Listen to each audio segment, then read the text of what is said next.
தமிழர்களின் number one choice Tamil matrimony. தெய்வத்தின் அருள் இப்போது உங்கள் கையில். 100% தூய்மையான சில்வர் காயின் உங்கள் இஷ்ட தெய்வத்தின் அழகான உருவத்துடன் உடனே ஆர்டர் செய்ய நிபுராவை அணுகுங்கள். இந்த 2026ல இந்த ராசிக்கு ரொம்ப ஓஹோன்னு இருக்க போகுது. ரிஷப ராசி, கன்னி ராசி இவங்களுக்குலாம் ரொம்ப அற்புதமாக இருக்கு. சனி ஆல்ரெடி இப்போ எங்கே இருக்காருன்னா மீன ராசியில் ஜென்ம சனியாக இருக்கார். மீன ராசிக்கு தொழில் பிரச்சனைகள் வரும். மேஷ ராசிக்கு மெயினாக எலும்பு சம்மந்தப்பட்ட பிரச்சனைகள், கால் சம்மந்தப்பட்ட பிரச்சனைகள், தொழிலில் நஷ்டங்கள் எல்லாம் அதிகமாக வரும். நம்பி ஏமாறக்கூடிய விஷயங்கள். இந்த மார்ச், ஏப்ரல், மே, ஜூன் இந்த 4 மாதமும் கன்னி ராசிக்கு குடும்பத்தில் கண்டிப்பாக பிரச்சனை வந்தே தீரும். கடக ராசிக்கு கண்டிப்பாக ஏதாவது ஒரு வம்பு வழக்கு வரும். வீட்டுக்குள்ளேயாவது சண்டை சச்சரவு வரும். திருநங்கைகளுக்கு ஏதாவது உணவோ அல்லது அவர்களுக்கு தேவையான தானம், அதாவது துணிமணியோ ஏதோ ஒன்று உங்களால் முடிஞ்ச வசதிக்கு முடிஞ்சது ஒரு குங்கும மஞ்சள் கூட வாங்கி கொடுக்கலாம். அரசியல்ல ஏதாவது மாற்றம் வருமா? அப்படி தொங்கு சட்டமன்றம் தான் அமையும். அப்போ வேற யாராவது ஒருத்தர் 2 பேர் ஜாயின் பண்ணி அவங்க சேர்ந்து தான் ஆட்சி அமைக்கக்கூடிய ஒரு சூழல்ங்கிறது வரும். ஆதன ஆன்மீகம் நேயர்களுக்கு ஷாம்லாவின் அன்பு கலந்த வணக்கங்கள். நம்ம ஆதன ஆன்மீகத்துல ஆன்மீகம் சம்பந்தப்பட்ட பல கேள்விகளுக்குமே தினம்தோறும் ஒவ்வொரு வகைகளில் பதில்களை பார்த்துக்கிட்டு இருக்கோம். அந்த வகையில இன்னைக்கு நம்மோடு தவத்திரு அருள்மிகு அடிகளார் இணைஞ்சிருக்கிறாரு. நிறைய விஷயங்களை கேட்டு தெரிஞ்சுக்க போறோம். வணக்கம் ஐயா. வணக்கம். 2026 ஆரம்பிச்சிருச்சு. எல்லாருக்கும் நிறைய விதமான எதிர்பார்ப்புகள். முக்கியமா 12 ராசிக்காரர்களுமே இந்த வருடம் எனக்கு எப்படி இருக்கும் அப்படின்ட்டு நிறைய விஷயங்களை தொடர்ந்து பார்த்துருப்பாங்க சார். இந்த 2026ல இந்த ராசிக்கு ரொம்ப ஓஹோன்னு இருக்க போகுது அப்படின்னு உங்களோட ஒரு ப்ரிடிக்ஷன் இருக்கும்ல? பொதுவாக பார்த்தீங்கன்னா ரிஷப ராசி, கன்னி ராசி இவங்களுக்கெல்லாம் ரொம்ப அற்புதமாக இருக்குது. தனுசு ராசிக்கு எல்லாமே. காரணம் என்ன அப்படிங்கும்போது பார்த்தீங்கன்னா திருக்கணிதப்படி 2026லேயே சனி பயிற்சி ஆச்சு. ஆனால் வாக்கியப்படி இந்த 2026ல் தான் சனி பயிற்சி ஆகிறாங்க. திருக்கணிதம், வாக்கியம்னு இந்த 2 பஞ்சாங்கத்துக்குள்ளுமே சில இடையஞ்சல்கள் இருக்குது, சில பிரிவினைகள் இருக்குது. ஆரம்ப காலகட்டத்திலேருந்து வாக்கிய பஞ்சாங்கம் இருந்தாலுமே இந்த சூரியன், பூமின்னு இந்த கிரகங்களுடைய டிகிரியை வச்சு அதோடைய தூரத்தை வச்சு தான் பஞ்சாங்கங்கிறதே கணிக்கப்படுது. அப்போ இத்தனை ஆயிரம் ஆண்டுகள் ஆகும்போது அதோடைய நகர்வுகளில் சில மாற்றங்கள் ஏற்பட்டனால தான் திருக்கணித பஞ்சாங்கம்னு உருவானது. அப்போ வாக்கியத்தை திருத்தி கணித்தது திருக்கணித பஞ்சாங்கம். அப்போ அந்த திருக்கணிதப்படி தான் ஒருத்தருடைய சுய ஜாதகங்கிறதே நல்லாயிருக்கும். ஆலயங்கள், ஆலய வழிபாடெல்லாம் பார்த்திங்கன்னா வாக்கியப்படியே நீங்கள் பார்க்கலாம். அதன்படி நம்ம வாக்கியப்படி இப்போ மாறினாலுமே சனி ஆல்ரெடி இப்போ எங்கே இருக்காருன்னா மீன ராசியில் ஜென்ம சனியாக இருக்கார்.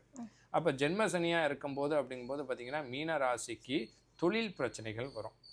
மேஷ ராசிக்கு மெயினாக எலும்பு சம்மந்தப்பட்ட பிரச்சனைகள், கால் சம்மந்தப்பட்ட பிரச்சனைகள், தொழிலில் நஷ்டங்கள் எல்லாம் அதிகமாக வரும். நம்பி ஏமாறக்கூடிய விஷயங்கள். ஆனால் ரிஷப ராசிக்கு கடந்த வருடங்களை விட இந்த வருடம் தொழிலில் இருக்கக்கூடிய மேன்மைகள், வருமானங்கள், லாபங்கள்லாம் நல்லா இருக்கும். கன்னி ராசிக்கும் அதே போல தான். ஆனால் கணவன் மனைவி கண்டிப்பாக பிரச்சனை வரும். ஏன்னா ராசிக்கு 7ல் இருக்கார். அப்போ 7ல் இருந்துட்டு ஜென்ம ராசியை பார்க்கும்போது சந்தேக பிரச்சனை, விட்டு கொடுக்காத பிரச்சனைகள், சின்ன சின்ன கான்ட்ரவர்சிஸ்லாம் கணவன் மனைவிக்குள்ளே வரும். ஆனால் இதில் ஒரு ப்ளஸ் என்னென்னா கல்யாணம் ஆகாதவங்களுக்கு ஆகும், வீடு இல்லாதவங்களுக்கு வீடு கிடைக்கும், குழந்தை இல்லாதவங்களுக்கு கன்னி ராசிக்கு குழந்தை கிடைக்கும். ஆனால் இந்த மார்ச், ஏப்ரல், மே, ஜூன் இந்த 4 மாதமும் கன்னி ராசிக்கு குடும்பத்தில் கண்டிப்பாக பிரச்சனை வந்தே தீரும். அதனால் அந்த விஷயத்தில் மட்டும் அவங்க கவனமாக இருக்கணும். மற்றபடி செல்வாக்கு, சொல்வாக்கு, பதவி எல்லாத்துலேயும் கன்னிக்கு நல்லாயிருக்கும். சிம்மத்துக்கு உடல் ஆரோக்கியத்தில் பிரச்சனை வரும். ஆனால் பதவிகளில், அரசாங்க பதவிகளில் இருக்கிறவங்களுக்கெல்லாம் ப்ரொமோஷன்லாம் உண்டாகும். கடகராசிக்கு கண்டிப்பாக ஏதாவது ஒரு வம்பு வழக்கு வரும். வீட்டுக்குள்ளேயாவது சண்டை சச்சரவு வரும். இல்லை நல்ல பதவியில் மாதிரி பேரும் புகழுமா இருக்கிறவங்களுக்கு கண்டிப்பாக கோர்ட்டு கேஸே வரும். 2026ன்னு எல்லாரும் எதிர்பார்க்கறது அரசியல். அரசியல்ல ஏதாவது மாற்றம் வருமா அப்படின்னு நிறைய பேர் உங்ககிட்ட கேட்டிருப்பாங்க. அதே கேள்வி நானும் கேட்குறேன்.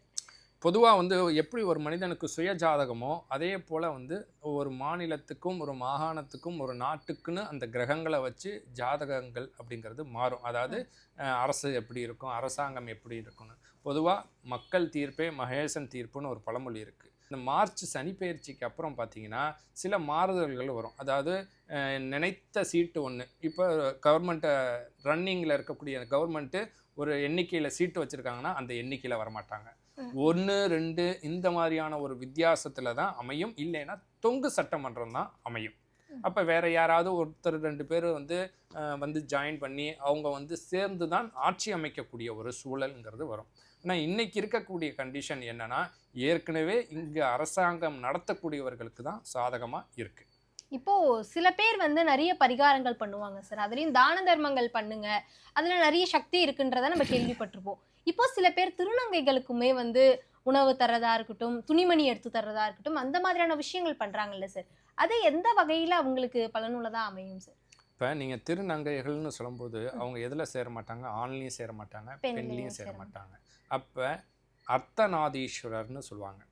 அப்போ அவங்களுக்கு ஆண்களுக்கு உண்டான ஹார்மோன்ஸும் இல்லை, பெண்களுக்கு உண்டான ஹார்மோன்ஸும் இல்லை, மாறுபட்டுக்கிட்டே இருக்கும். அதாவது வேரியேஷன் ஆகும். அவங்கள தான் ராகு கேது. என்னன்னா, ராகுனா உடல் வேறு தலை வேறுங்கிற மாதிரி இவங்க உடல் ரீதியாக ஆணாக இருந்தாலும் ஹார்மோனில் பெண்கள் தன்மையும், அதே போல் உடல் ரீதியாக பெண்ணாக இருந்தாலும் ஹார்மோனில் ஆண்கள் தன்மையும் இருக்குது. அப்போ ஒரு ஜாதகத்துக்கு யாருக்கு ராகு கேது கெட்டு போச்சோ, ராகு கேதுனால கல்யாணம் ஆகலையோ, இல்லை ஸ்கின் ப்ராப்ளம், ராகு தசையில் ஸ்கின் ப்ராப்ளம் வரும். கேது தசையில் பார்த்தீங்கன்னா ஞானத்தை தேடி போவாங்க. சாமியாரை போகிறேன், நான் ஞானத்துக்கு வரேன், தியானம் பண்ணுறேன், யோகா பண்ணுறேன் அப்படின்னு சாமியாரை போகக்கூடிய நினைவுகள்லாம் கேது தசை வரும்போது வரும். இன்னும் சில பேர் கேது தசை நடக்கும்போது கன்ஃபியூஸ்ட்லேயே இருப்பாங்க. இந்த சொன்னோம்ல, எந்த சாமி எப்போ கும்பிட்றதுன்னு தெரியாத மனக்குழப்பங்கள்லாம் வரும். அதே போல் ராகு தசை நடக்கும்போது வீட்டில் குடிக்கிற தண்ணியிலேருந்து பேசுகிற பேச்சில் ஏதாவது ஒரு சண்டை வரும்.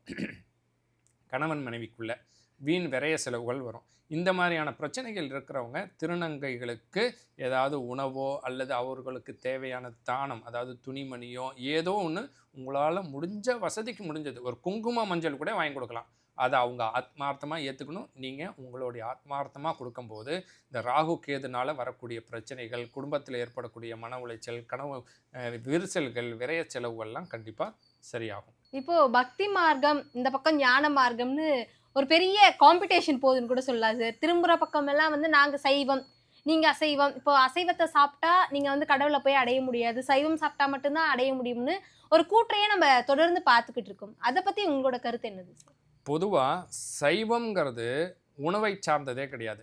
சைவம்ங்கிறது எல்லா உயிர்களையும் சமமாக நினைப்பவர்கள் தான் சைவத்தினர். நம்ம அதை உணவோடு சேர்த்துட்டோம். அப்போ எல்லா உயிர்களையும் தன் உயிர் போல் நினைப்பவர்களை சைவமாகவும் அல்லாதோரை அசைவமாகவும் உருவானது. அப்படி தான் சைவம் அசைவம். உணவை சார்ந்தே சைவம் அசைவம் உருவாகலை. அப்போ சைவம்னா எல்லா உயிர்களையும் நீங்கள் நேசிக்கணும். அப்போ ஆடு மாடு கோழி எல்லாத்தையும் நீங்கள் நேசிக்கிறனால உங்களை சைவம்னு சொன்னாங்க. அதை ஏற்காதவரை அசைவம்னு சொன்னாங்க. அவ்வளோதான் சைவத்துக்கும் அசைவத்துக்கும் உண்டான வித்தியாசம். இன்றைக்கி ஒரு 800 கோடி பேர் நாட்டில் இருக்கான்னு வைங்களேன். அந்த 800 கோடி பேரில் அதிகபட்சம் ஒரு 10 கோடி பேர் சைவத்தினர் இருப்பாங்க. மீதி 790 கோடி பேர் வந்து அசைவத்தினர் இருப்பாங்க.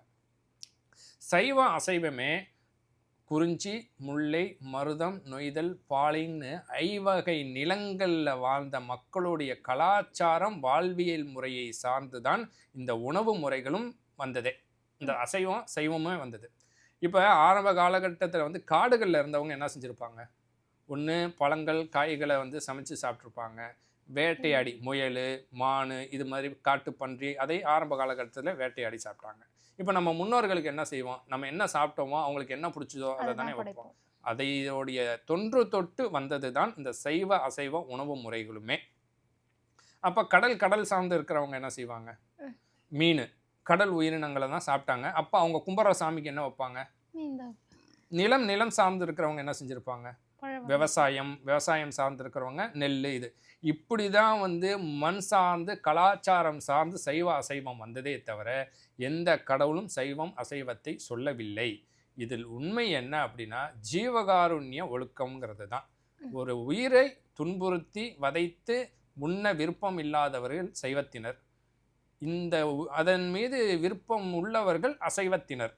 அதனால் யாருடைய உணவு சுதந்திரத்திலையும் யாருக்கும் தலையிடுவதற்கான உரிமை கிடையாது. அது அவருடைய தனிப்பட்ட வாழ்க்கை.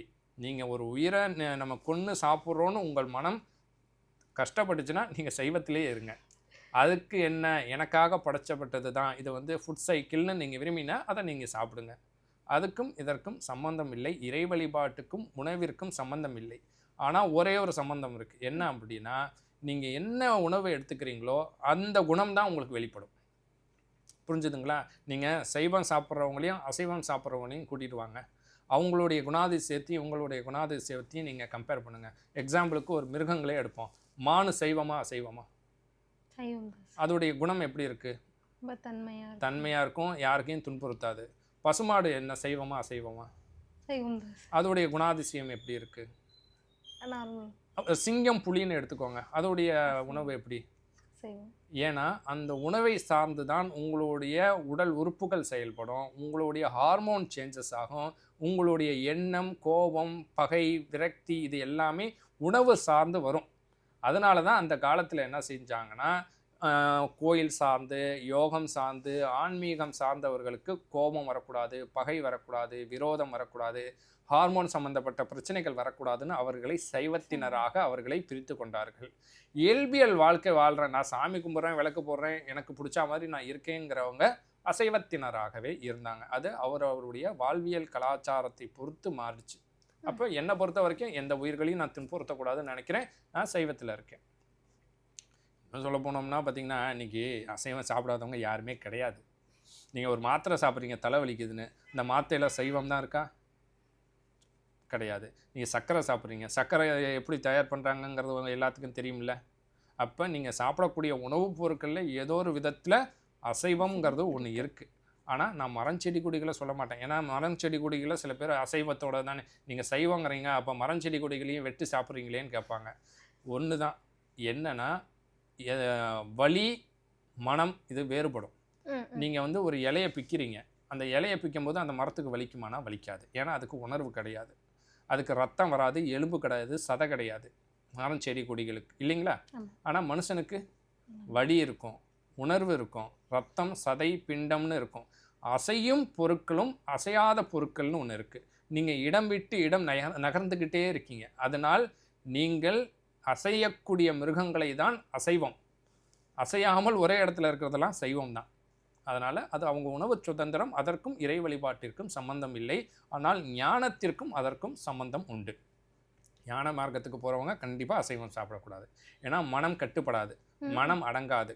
மனம் அடங்காமல் தடுமாறிக்கிட்டே இருக்கும்போது நீங்கள் எப்படி ஒரு யோக தவநிலைக்கு வர முடியாது. அப்போது ஒரு அன்பு, காருண்யம், ஜீவகாருண்யம்னு ஒரு நல்ல ஒரு தன்மை இல்லாதவங்க எப்படி வந்து அடுத்த உயிர்களை அன்பு செய்ய முடியும்? அதனால் அந்த மார்க்கத்தை சார்ந்து தான் உணவு முறைகள்ங்கிறது மாறுபடுது. பக்தி மார்க்கம், ஞான மார்க்கம்னு சொல்லுவாங்க. அதில் பூரண நிலை, பரிபூரண நிலை, இறைநிலைன்னு 3 நிலை இருக்குது. அப்போ இறைநிலைங்கிறது வந்து பக்தி மார்க்கத்தோடு முடிஞ்சு போயிடும். நீங்கள் எதை செய்கிறீங்களோ அதை திருந்த செய்கிறீங்க, அது பக்தி மார்க்கம். பூரண நிலைங்கிறது பக்தி மார்க்கத்தையும் கடந்து இறைவனோடு தன்னை சங்கமித்தல் பக்தி மார்க்கம்.